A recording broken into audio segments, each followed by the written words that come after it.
पतन में गिरने वाला है बहुत ही जल्दी। इसलिए कभी अभिमान मत करो। नमन्ति फलिनो वृक्षा नमन्ति पुलिनो जनः। सज्जन व्यक्ति और फलदार वृक्ष हमेशा झुका हुआ रहता है। जो सूखा वृक्ष होता है वो खड़ा रहता है और मूर्ख व्यक्ति हमेशा खड़ा रहता है। मूर्ख व्यक्ति को जो झुकना अच्छा नहीं लगता है, वह उसमें अपना अपमान समझता है। पर जितना व्यक्ति झुका हुआ होता है उतना सज्जन होता है। जो व्यक्ति झुका हुआ होता है ना, समझो वो जो है ऊपर की ओर उठ रहा है। और जिस व्यक्ति के अंदर आपको अहम लग गया, अहम है समझो पतन का कारक बनते जा रहा है, उसका नाश होना सुनिश्चित है बंधु। ये शिक्षा हमें कहां से मिलती है? इस रुचि प्रजापति, दक्ष प्रजापति की कथा से। आज एक दक्ष ने सभा बुलाई और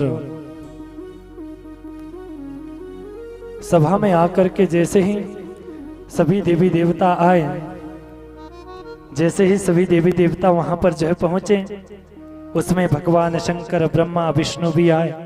अब राजा कोई आता है, महाराज कोई विशिष्ट व्यक्ति आता है तो उनके स्वागत के लिए हम खड़े हो जाते हैं। अब स्वागत के लिए खड़े तो हो जाते हैं, पर स्वागत के लिए खड़े होने के साथ साथ जो है क्या करते हैं? उनका अभिवादन करते हैं, उनको प्रणाम करते हैं, दंडवत प्रणाम करते, पैर छूते। कोई विशिष्ट व्यक्ति होता है। तो यहाँ पर दक्ष जो है प्रजापति हैं और जैसे उनका आगमन जो है पांडाल में हुआ, बंधु सभा में हुआ, तो जो है बाकी तो सभी देवी देवता खड़े हुए, पर ब्रह्मा, विष्णु और भगवान शंकर उस सभा में खड़े नहीं हुए, क्योंकि वो तो देवाधिदेव है। सृष्टि का पालन पोषण और संहार करता वही है। आज तो महाराज वो खड़े नहीं हुए, तो दक्ष को जो है महाराज बाकी तो मन में उसके नहीं खटके, पर अंत तो गत्वा भगवान शंकर पर उसे बहुत क्रोध आ गया।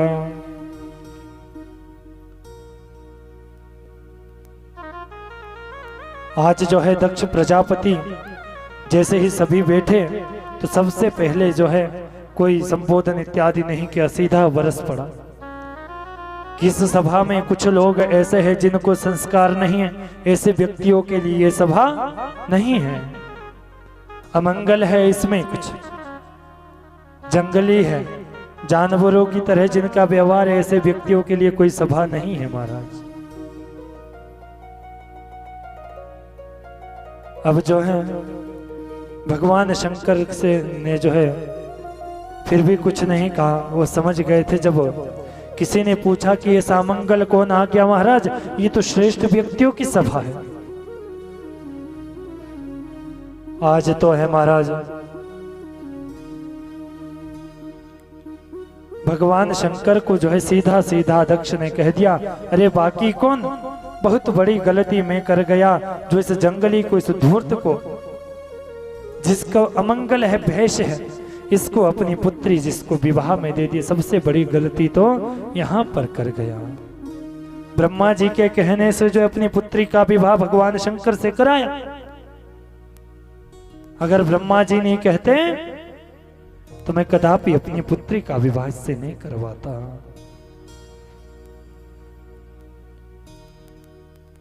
आज जो है भगवान शंकर को अपमानित कर रहे हैं महाराज। अब कहते भी है कि हरि हर निंदा सुने झुकाए, काना होए पाप गोघात समाना। जो भगवान की गुरु की निंदा सुनता है उसे गाय की हत्या करने के बराबर का पाप लगता है बंधु। अगर सामर्थ्य हो तो पलट करके जवाब दो, अगर आप उनमें सामर्थ्य नहीं है उनसे लड़ने भिड़ने का तो वहां से उठ करके चले जाओ। उस सभा में हमें बैठना नहीं चाहिए। समय चलता रहा बंधु, जो है वहां पर झगड़ा बढ़ता गया। उतने तक नंदी खड़ा हो गया महाराज। अब नंदी से रहा नहीं गया, नंदी खड़ा हो गया। प्रजापति दक्ष, तुम्हें बड़ा अभिमान है रे, अपने को तू बड़ा अभिमानी समझता है। प्रजापति का पद तुम्हें क्या मिल गया, तू तो अपने को भगवान ही समझने लग गया। अब इतना कहना था कि उतने तक जो है उधर दक्ष के भी कुछ चाटुकार व्यक्ति वहां पर बैठे थे, होते ना राजा के पास कुछ मंत्री जो चाटुकारिता करते रहते हो पहले से। अब उस दक्ष के भी कुछ चाटुकार व्यक्ति थे, वो भी सभा में खड़े हो गए। अरे नंदी क्या कह रहा है?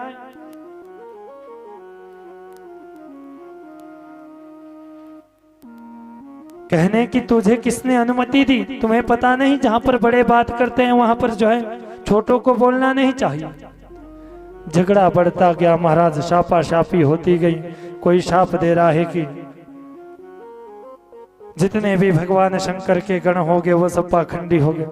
उधर से नंदी ने भी श्राप दे दिया कि जितने भी तुम राजा के सिपाही ब्राह्मण इत्यादि तुम चाटुकार रहेगे, तुम दूसरे की सिफारिश ही करते रहोगे। जितने तुम इसके पास मंत्री है, मंत्री जो है चाटुकारिता ही करेंगे, इसकी गुलामी करते रहेंगे। अब तो भगवान शंकर महाराज खड़े हो गए। अरे ये गोष्ठी चली है या शाप समारोह? तुरंत भगवान शंकर ने नंदी को जो है कहा कि नंदी चुप हो जाओ। नंदी पहले तो चुप हुआ, उतने तक फिर सहन ना हो पाया, नंदी खड़ा हो गया। प्रजापति दक्ष बड़ा मैं करता है, जा मैं तुम्हें शाप देता हूं कि तुम्हें जो है बकरे का सिर लगे। तू बकरे की तरह मैं बोल रहा है। आज प्रजापति दक्ष को भी शाप दे दिया। बोले वृंदावन बिहारी लाल की, सदगुरुदेव भगवान की, कृष्ण कन्हैया लाल की। इस तरह से जो है भगवान शंकर अपने गणों के साथ जो कैलाश पर्वत पर चल दिए महाराज। अब प्रजापति दक्ष ने भी उधर घोषणा कर दी कि आज के बाद जो है इस यज्ञ में भगवान शंकर का कोई भाग नहीं होगा, और जो कोई भगवान शंकर से कोई संबंध रखेगा, रिश्ता रखेगा, उसे मैं अपने राज्य से देश निकाला दे दूंगा। अब सबसे बड़ा संबंध तो आज किसका है? दक्ष का ही है महाराज, और प्रसूति का है, जिनकी पुत्री अपनी पुत्री जो है उसको ब्याही हुई है। समय व्यतीत हुआ बंधुओं, भगवान शंकर मैया सती के साथ जो है उधर बड़ी सुंदर साधना करने लगे। एक समय की बात है, भगवान शंकर को चिढ़ाने के लिए उधर एक यज्ञ जो है हरिद्वार के कनखल में जो है प्रजापति दक्ष ने रख दिया। दक्ष प्रजापति ने यज्ञ रखा और कहा कि बाकी सभी देवी देवताओं को निमंत्रण दिया, आज उस यज्ञ में जो है भगवान शंकर को निमंत्रण नहीं दिया। भगवान शंकर ने ये बात जो उधर सती को नहीं बताई थी कि तुम्हारे पिताजी ने मुझे जो है अपमानित कर करके सभा से बाहर भगाया है। आज यज्ञ रख दिया, सभी को बुलाया, पर भगवान शंकर को और सती को कोई निमंत्रण नहीं। अब जो है आज निमंत्रण कुछ दिया नहीं, सभी को निमंत्रण दिया। जितनी भी जो है सती की बहनें हैं, कितनी बहनें थी जी सती की? और 15 और कन्याएं थी, 16वीं सती थी, 15 और। अब जो है बहनें जब प्रजापति दक्ष की घर की ओर हरिद्वार की ओर आ रही है, जहां पर यज्ञ हो रहा है, तो दूसरे रास्ते से नहीं जा रही महाराज। बाकी सबको पता था कि शंकर भगवान को नहीं बुलाया, फिर भी जो है अपने विमान को लेकर के महाराज कैलाश पर्वत के ऊपर से जा रही, चुपचाप भी नहीं, वहां से भी आवाजें मारने लगी। अरे बहन सती, तू नहीं चल रही है क्या? बोले कहाँ, तुम्हें पता नहीं? बोले नहीं। अरे पिताजी के वहां यज्ञ चल रहा है, तुम्हें क्या निमंत्रण नहीं दिया है? तुम्हें क्या निमंत्रण नहीं मिला? बोले महाराज निमंत्रण तो हमें जो है हाँ आते हैं, मिला है। सती ने ऐसे कह दिया मिला है, कि कहीं ऐसे ना सोचे कि ना जाने बड़ी बेटी है, इसको फिर भी नहीं बुलाया। और सबसे लाडली महाराज। अब सती तुरंत दौड़ी दौड़ी आई। महाराज आपको पता है ये जो विमान की गर्जना हो रही है ना, ये किसकी हो रही है? भगवान शंकर ने कुछ उत्तर नहीं दिया। उन्हें पता था कि दक्ष यज्ञ कर रहा है, और अगर मैं कुछ कहूंगा तो उससे कोई ना कोई अवलंब इसमें पैदा हो जाएगा। बोले जाने दो, जहां की भी हमें नहीं पता, होने दो जो हो रहा है, हमें क्या लेना, हम आनंद से कैलाश पर्वत पर रह रहे हैं। आज तो महाराज अब सती से रहा नहीं गया। सती कहती है, नहीं तो माताओं का क्या स्वभाव होता है, माताओं क्या कहती है जब ससुराल आती हैं, अरे तुम्हें क्या पता, मेरे पिताजी ऐसा करते हैं, मेरे मायके में ऐसा होता है, तुम्हारे पास क्या है, कुछ नहीं है। मेरे पिताजी कितनी बड़ी प्रॉपर्टी है, तुम्हारे पास क्या है, कुछ नहीं है। तो माता सती भी कहती थी कि मेरे पिताजी है प्रजापति दक्ष। पहले कहती थी, अरे प्रजापति की बेटी हूं, तुमसे विवाह किया। पर आज बहुत सुंदर कह रही है कि महाराज आपको पता है कहां जा रहे हैं? बोले जाने दो, अरे मैं बताती हूँ कहां जा रहे हैं महाराज, आपके ससुराल में। आज मेरा नहीं बोला कहना, अगर कोई और बात होती तो कहती कि मेरे पिताजी के घर। आज माता सती की शब्द शैली को देखी, माताएं चतुर भी बहुत होती है महाराज। जब कोई बात मनवानी पड़ती है ना, तो इतना सुंदर स्वभाव माताओं का हो जाता है। और जब समझो कि मायके जाना है, कैसे जाएं, इधर से पतिदेव ने नहीं भेजा, अगर कह नहीं पाएगी तो व्यवहार से समझ जाना चाहिए। अगर रसोई घर में बर्तन गिर रहे हैं, टूट रहे हैं, तो समझो देवी जी नाराज है। बर्तन इधर का उधर फेंका जा रहा है तो देवी जी नाराज है। अगर आपने कह दिया कि राजमा की दाल बनाओ और वहां पर आपको जो है आलू की सब्जी खिलाई जा रही है, तो समझो देवी जी नाराज है। माताओं का स्वभाव कैसा है, क्षण भर में जो है रुष्ट हो जाती है और क्षण भर में प्रसन्न हो जाती है। तो आज भगवान शंकर को मनाने के लिए माता सती कितने शब्द शैली प्रयोग करिए। शब्द शैली देखिए कि महाराज पहले तो कहती थी मेरे पिता प्रजापति, आज करे महाराज आपके ससुराल में। आज मेरा नहीं आपका, आपका है ससुराल, मेरा कुछ नहीं। आपके ससुराल में आपके ससुर जी के द्वारा एक बहुत बड़ा यज्ञ करवाया जा रहा है। कि ऐसे तो भगवान शंकर कहीं मानेंगे नहीं कि बुलाया नहीं है। अब सती को यह नहीं पता था कि भगवान शंकर को अपमानित करके भगाया। आज महाराज ने कहा कि कोई बात नहीं, होने दो। भगवान शंकर ने आंखें बंद कर ली। बोले प्रभु हमें भी चलना है। भगवान शंकर कुछ नहीं बोले, बोले नहीं हम नहीं जाएंगे। बोले नहीं प्रभु चलना है। भगवान शंकर कुछ ना कहे। अब सती कहती आपको चलना है तो चलो, नहीं तो मैं मायके चली। पिताजी कहे यज्ञ महाराज और बेटी ना जाए।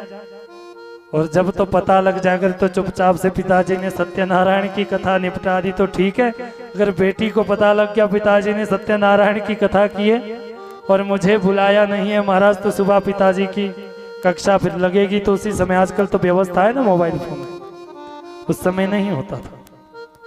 तो आज सती कहती है कि प्रभु चलिए, पिताजी के यहाँ चलना है।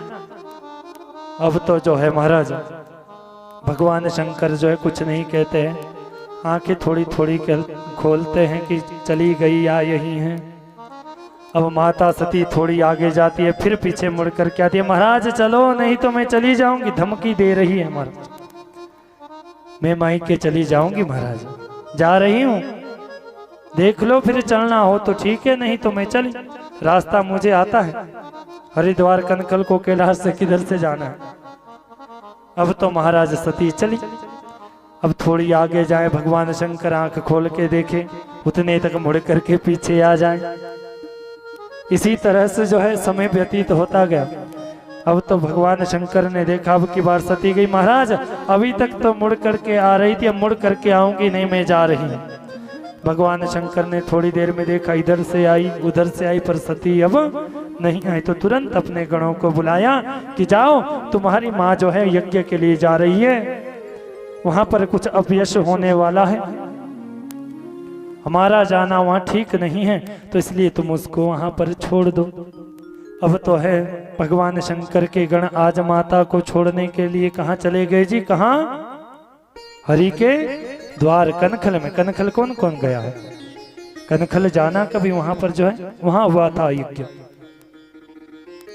हरिद्वार में, हरिद्वार जाते थोड़ा ही है हरिद्वार से कनखल, तो वहां पर जो है अब सती चली गई, सब श्रृंगी भृंगी नंदी भी चले गए।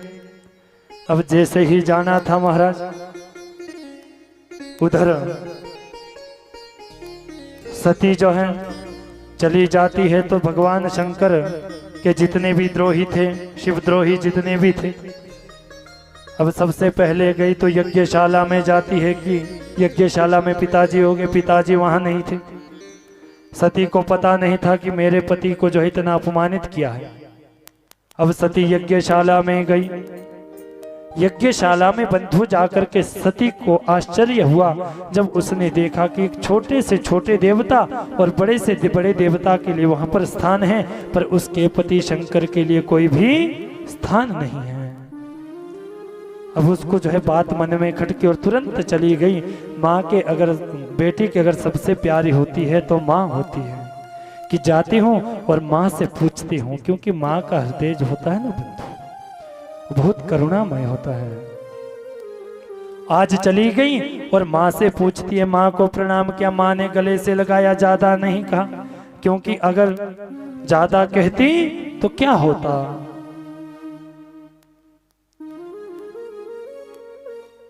भगवान शंकर के द्रोहियों को कहा कि भगवान शंकर से तो, और भगवान शंकर के जितने गण हैं, चाहे उनसे कोई भी संबंध रखने वाला व्यक्ति हो, उससे अगर कोई व्यक्ति संपर्क रखेगा तो मैं उसे यहां से भगा दूंगा, उसको मृत्यु दंड दिया जाएगा।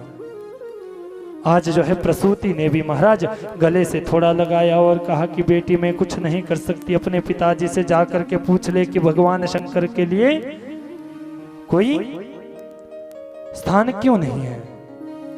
प्रसूति गई, वहां से चली और सती भी चली गई यज्ञशाला की ओर। यज्ञशाला में गई तो वहां पर कोई स्थान नहीं था, तो अपने पिता के पास गई। अब पिता की शब्द शैली देखिए, पिता ने कह दिया कि जितने भी शिवद्रोही है इसे यहां से भगा दो, अपनी बेटी के लिए आज कह दिया। अब तो महाराज सती को भी लग गया कि भगवान शंकर ठीक कहते थे कि वहां पर हमारा सम्मान नहीं, वहां पर अपयश होने वाला है। अब मैं तो भगवान शंकर को यह कह कर के आई थी कि अभी मायके जाऊंगी, पिताजी की लाडली बेटी हूँ, पिताजी शायद निमंत्रण देना भूल गए थे और मैं अभी पिताजी को भेजूंगी, तुम्हें लेकर आएंगे। यहाँ पर तो कुछ और ही चल रहा है। आज जो है बंधु सती जो है बहुत क्रोधित हुई। सती ने जो है आज अपने पिता को पिता शब्द कह करने के नहीं पुकारा, कहा है प्रजापति दक्ष,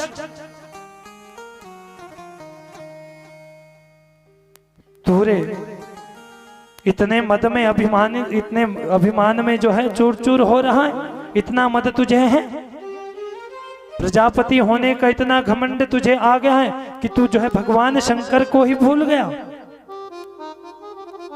अरे मुझे तो जो है तुझे अगर मैं अपने को तेरी पुत्री भी कहती हूँ तो मुझे शर्म आती है, मैं तो कुछ और समझ करके आई थी। अब जो है क्या मुंह लेकर के मैं भगवान शंकर के पास जाऊंगी, मैं अपने शरीर के साथ भगवान शंकर के पास नहीं जा सकती। आज मैं इसी यज्ञ मंडप में और इस यज्ञ कुंड में अपने प्राणों की आहुति दे रही हूँ। और सती ने जो है महाराज छलांग लगाई और यज्ञ कुंड में आज अपने प्राणों की आहुति दे दी। बंधु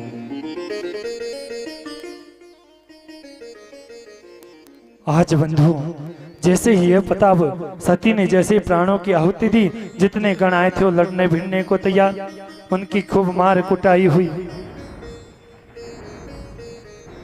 किसी के दांत तोड़े गए, किसी की जो है डंडे से पीटा गया, किसी को जलाया गया।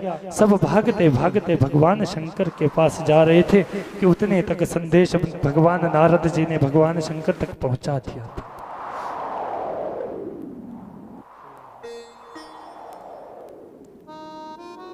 अब जैसे ही पताज बंधु भगवान शंकर को लगा,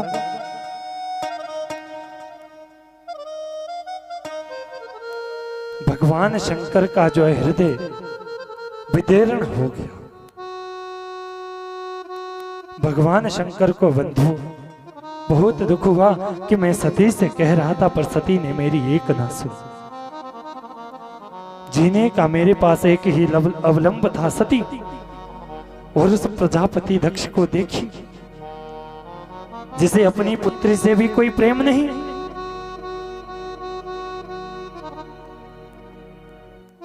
आज भगवान शंकर का जो है बहुत दुख हो रहा है, अश्रुपात भगवान शंकर के हो रहा है कि मैंने जो है सती को बार बार मना किया पर उसने मेरी बात नहीं मानी।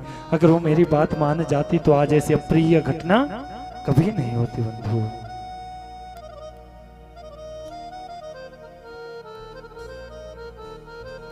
भगवान शंकर को क्रोध आया। भगवान शंकर ने क्रोध में एक अपनी जटा पटकी और भूमि पर जैसे जटा को पटका महाराज, उससे जो है एक वीरभद्र प्रकट हो गया। बोले वीरभद्र भगवान की। वीरभद्र भगवान बंधु प्रकट हुए। वीरभद्र भगवान ने अब भगवान शंकर से कहा कि हे प्रभु आप बताइए मेरे लिए क्या जो है आपकी आज्ञा। अब भगवान शंकर ने भी वीरभद्र से कह दिया, हे वीरभद्र जाओ और प्रजापति दक्ष का यज्ञ चल रहा है उसको विध्वंस कर दो। आज तो महाराज वीरभद्र अपनी सेना के साथ चल पड़े। नंदी श्रृंगी भृंगी जो टूटे फूटे थे सब चल पड़े वीरभद्र के साथ। वीरभद्र ने बोला घबराने की बात नहीं, अब मैं हूं। कौन? बोले वीरभद्र। भयंकर महाराज जिस दिशा से सभी भगवान शंकर के गण एकदम यज्ञ मंडप पर जो है हमला करने के लिए, आक्रमण करने के लिए आ रहे थे, यज्ञ विध्वंस करने के लिए आ रहे थे, उस दिशा से मानो इतनी धूल उड़ी जैसे लगता है कि किसी बड़े गायों का झुंड आ रहा है, धूल उड़ रही है। वहां पर दक्ष के यज्ञ से जैसे ही उस दिशा को देखा कि धुआं धुआं उठ रहा है, बोले क्या? बोले कोई जंगली गाय का झुंड जो है तोड़ रहा होगा। इतनी भयंकर भयंकर हवा चली महाराज, इतनी तेज तेज गर्जना हो रही है। ऐसी गर्जना हुई कि उतने तक यज्ञ मंडप पर भगवान शंकर के सभी गणों ने आक्रमण कर दिया महाराज। जितना यज्ञ कुंड था, भंडारा बना था, सब तहस नहस कर दिया। रायते के कुंड में महाराज भगवान शंकर के गण डुबकी लगाने लगे। बोले हर हर हर हर, बोले शंकर भगवान की हर हर महादेव करके सभी नंदी श्रृंगी भृंगी आज डुबकी वहां पर लगा रहे हैं। सभी ने बहुत डुबकियां लगाई और सभी पर जो है आक्रमण किया। अब जो है कहने लगे, सभी को कूटा गया जितने वहां पर चाटुकार देवता मंत्री थे प्रजापति दक्ष के, सबकी हड्डी पसली तोड़ दी गई। अब जो है सभी गण कहने लगे वीरभद्र से, हे प्रभु जो ये है ना बकरे के जैसी दाढ़ी वाला भृगु बाबा, जब हम कुट रहे थे इनसे पहले तो ये अपनी दाढ़ी पे हाथ घुमा रहा था और खूब हंस रहा था। वीरभद्र ने उसकी दाढ़ी मूछ दोनों नोच डाली। बोले महाराज जो ये पूछा है ना, ये हमारी तरफ बत्ती सी दिखा करके हंस रहा था, खूब खिलखिला करके हंस रहा था। महाराज हम कुट रहे थे और ये हमारी ओर हंस रहा था। अब वीरभद्र ने उसके दांत तोड़ दिए, दंतावली निकाल दी। अब एक ने कहा प्रभु जो ये है ना भग देवता, ये क्या कर रहा था? हम कुट रहे थे, हमारी कुटाई हो रही थी, ये और कह रहा था कि और कुटो, टेढ़ा करके हमें घूर रहा था। भग देवता की जो है आंखें निकाल दी। बोले महाराज वो कहाँ है? प्रजापति। प्रजापति को जैसे ही सामने जो है वीरभद्र गया, वीरभद्र ने प्रजापति की गर्दन को जो है धड़ से आज अलग कर दिया और गर्दन को जो है यज्ञ कुंड में आहुति के रूप में डाल दिया और धड़ वहीं पड़ा रह गया। पूरा यज्ञ बंधु तहस नहस हुआ और भगवान शंकर के गण जो है हर हर महादेव के जयकारे लगाते हुए कैलाश की ओर चल दिए। अब उधर महाराज जजमान की तो होलिया काम पूर्ण आहुति से पहली और यज्ञ कभी वो पूर्ण नहीं होता जिसमें यजमान के द्वारा पूर्ण आहुति नहीं दी जाती। तब तक देवताओं को भोजन नहीं मिलता जब तक पूर्ण आहुति नहीं होती। इतना बड़ा यज्ञ हो गया महाराज, पर जो है उसकी पूर्ण आहुति नहीं हुई। अब भगवान शंकर को जो है कैलाश में बैठे थे, उधर जो है सभी देवता भगवान शंकर के पास सबसे पहले तो सभी ब्रह्मा जी के पास गए कि भग की जो है महाराज दांत टूट गए, भग की आंखें निकल गई, पूछा के दांत टूट गए, खा पी नहीं रहे, देख नहीं रहे। अब जो महाराज भृगु जी वो मुंह छुपा करके जा रहे हैं क्योंकि दाढ़ी है ना मूछ है, और पुरुष की पहचान तो दाढ़ी ही और मूछ है। जिस पुरुष के दाढ़ी और मूछ नहीं तो उसकी क्या पहचान है। अब तो एक तो उनको आदत भी थी कि कोई बात कहेंगे तो दाढ़ी पे हाथ घुमाते थे महाराज, हाथ फेरते थे, वो स्वाभाविक है।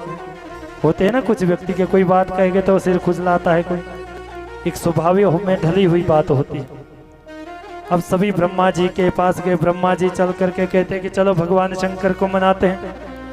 जा करके जो है सभी भगवान शंकर के पास जाते हैं और भगवान शंकर के पास जा करके ब्रह्मा जी ने सभी को थोड़ा दूर रखा और कहा कि भगवान शंकर के पास पहले मैं जाता हूँ, तुम इधर ही रहो, कहीं भगवान शंकर को क्रोध अभी भी हो, सबको भस्म ना कर दें तीसरा नेत्र खोल करके। आज सभी गए, ब्रह्मा जी गए और ब्रह्मा जी ने भगवान शंकर की बहुत सुंदर स्तुति की। और अब जब भगवान शंकर का स्वभाव ब्रह्मा जी ने देखा कि ठीक है मामला जो है ठंडा हो गया, सभी को बुलाया कि आओ आज सभी जो है भगवान शंकर की बहुत सुंदर स्तुति कर रहे हैं, तो आइए एक भजन के माध्यम से हम भी भगवान शंकर की स्तुति करें। बोले शंकर भगवान की, उमापति महादेव की।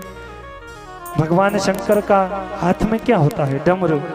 और उस डमरू की धुन से जो है पूरा कैलाश पर्वत मगन रहता है। बोले शंकर भगवान की।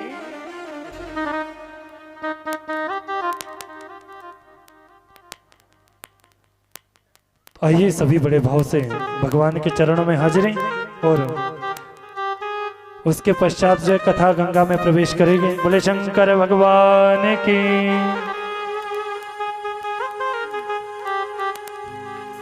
बोले शंकर भगवान की जय। हो कैसा डमरू बजाया भोलेनाथ ने, वो सारा कैलाश पर्वत मगन हो गया।